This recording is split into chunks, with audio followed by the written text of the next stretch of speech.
La escena, en la sala de gabinete de la Casa Blanca, después de que Wilson pronunciara su mensaje de guerra, queda sin explicación. Uno de sus secretarios la relata de esta manera.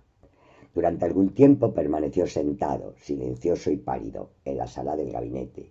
Por fin dijo: pienso, ¿qué era lo que estaban aplaudiendo? Mi mensaje de hoy fue un mensaje de muerte para nuestros jóvenes. Qué extraño parece aplaudirlo, mientras parecí indiferente a las críticas que me han tocado durante estos días cruciales. Unos pocos trataron de comprender mi propósito y simpatizaron todo el tiempo con lo que yo trataba de hacer. Hay un viejo magnífico en Springfield, Massachusetts, editor de un gran periódico de allá, que comprendió mi posición desde el principio y que simpatizó conmigo durante todo el asunto. Quiero leerles la carta que recibí de este magnífico anciano. Mientras leía, la emoción que sentía por la afectuosa comprensión que transmitían las palabras lo embargó. Ese hombre me comprendió y simpatizó. Al decir esto, el presidente sacó su pañuelo del bolsillo, secó las grandes lágrimas que había en sus ojos y después, apoyando la cabeza en la mesa del gabinete, sollozó como si fuera un niño. Mientras su padre vivió, Woodrow Wilson nunca había tomado ninguna decisión importante sin pedir su consejo, y una parte de su incertidumbre cuando afrontó la suprema decisión de su vida parece haber surgido de la simple circunstancia de que no podía preguntarle a su padre qué hacer. Tenía que tomar una decisión sin aprobación. Cuando acababa de tomarla, leyó una carta de afectuoso apoyo de un magnífico anciano. Luego, apoyando la cabeza en la mesa del gabinete, sollozó como si fuera un niño. El pequeño Tommy Wilson todavía necesitaba enormemente la tierna simpatía y la aprobación de su incomparable padre. Pasión dominante son palabras fuertes para referirse al afecto de un hombre por su padre, pero el amor apasionado hacia su padre era el núcleo de su vida emocional. Mi precioso hijo, mi amado padre, muchacho querido, se escribían mutuamente.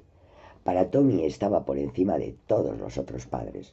Mi incomparable padre era una expresión veraz de los sentimientos filiales. Lo consideraba no solo el hombre más sabio, sino también el más guapo. Si yo tuviera la cara y la figura de mi padre, no importaría qué dijera. Cada una de las circunstancias de la vida de Wilson conspiraron para incrementar la natural admiración de todo niño pequeño por su padre. Representaba todo lo que el niño deseaba ser y no podía. Era fuerte y buen mozo, el niño en cambio enfermizo y feo. El padre era el amo indisputado del hogar. Su esposa no existía fuera de la atención de sus deseos. La mejor habitación de la rectoría, era ministro presbiteriano, era su estudio, revestido de libros y donde se quedaba sentado fumando incesantemente una larga pipa de arcilla. Era el sol de la vida en la rectoría. Tenía salud y vigor, conversaba, bromeaba, hacía chistes. Su esposa era callada, solemne, escrupulosa, negativa. 5 veces por día el padre rezaba mientras la familia lo escuchaba. 2 veces por día les leía la Biblia y al atardecer solía guiar a los suyos cuando cantaban himnos. Los domingos estaba de pie en el púlpito y dictaba la ley de Dios. El pequeño Tommy, sentado con la madre y las hermanas en la cuarta fila, contemplaba el rostro de su incomparable padre con intensidad estática y grababa en su corazón sus enseñanzas. Jamás dudó de la verdad exacta y literal de sus palabras. Era un solitario. Al cerrar un discurso en 1917 dijo: creo en la divina providencia. Si no creyera en ella, si no tuviera fe, me volvería loco. Si creyera que nuestra inteligencia finita es el único instrumento con el que contamos para poder poner orden en el caos de este mundo, temblarían los fundamentos de mi salud mental. Veamos algo más sobre la identificación. La libido del niño está distribuida entre el narcisismo, la bisexualidad, la pasividad hacia la madre, la pasividad hacia el padre, la actividad hacia la madre, la actividad hacia el padre. Un conflicto entre estas diferentes corrientes libidinosas produce el complejo de Edipo. Es especialmente difícil para el niño conciliar su actividad hacia la madre con su pasividad hacia el padre. Cuando quiere expresar plenamente su actividad hacia la madre, encuentra al padre en su camino.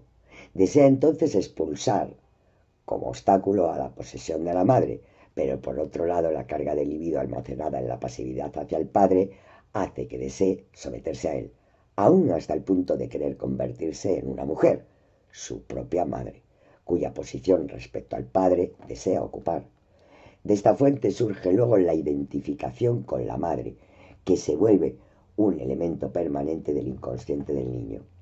El deseo de desplazar al padre llega a ser irreconciliable con el deseo pasivo hacia él. Los deseos del niño están en conflicto, entonces se obstaculiza la descarga del libido en todos sus acumuladores excepto el narcisismo, y el niño se encuentra frente al conflicto que llamamos complejo de Edipo. La solución de este complejo es el problema más difícil que afronta el ser humano en su desarrollo psíquico. En el caso del varón, el miedo desvía de la madre hacia el padre la mayor parte de la libido, y su problema más importante es lo incompatible de su deseo de matar al padre con su igualmente ardiente deseo de someterse totalmente a él. Un medio de escape del dilema mayor del complejo de Edipo es empleado por todos los varones, la identificación con el padre.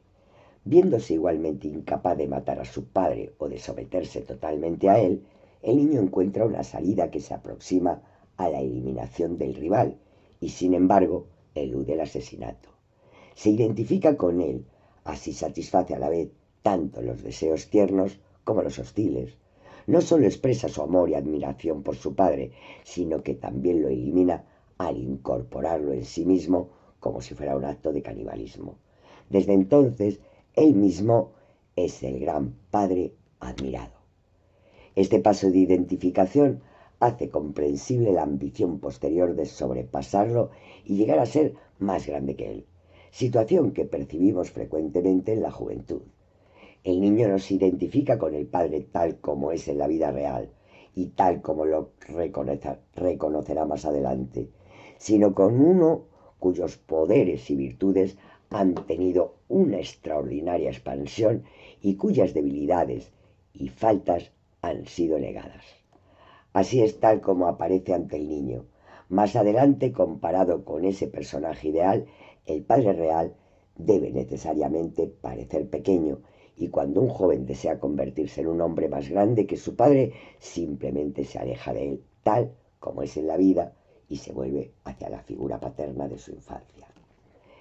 En el caso particular de Wilson, es dominante la relación entre la actividad hacia el padre, que da los frutos de una síntesis del yo que lo convierte en un estadista cristiano, y la formación reactiva contra la pasividad hacia el padre por medio de la cual, y el camino de querer ser como su padre y sometiéndose a él, llega a ser presidente de su padre.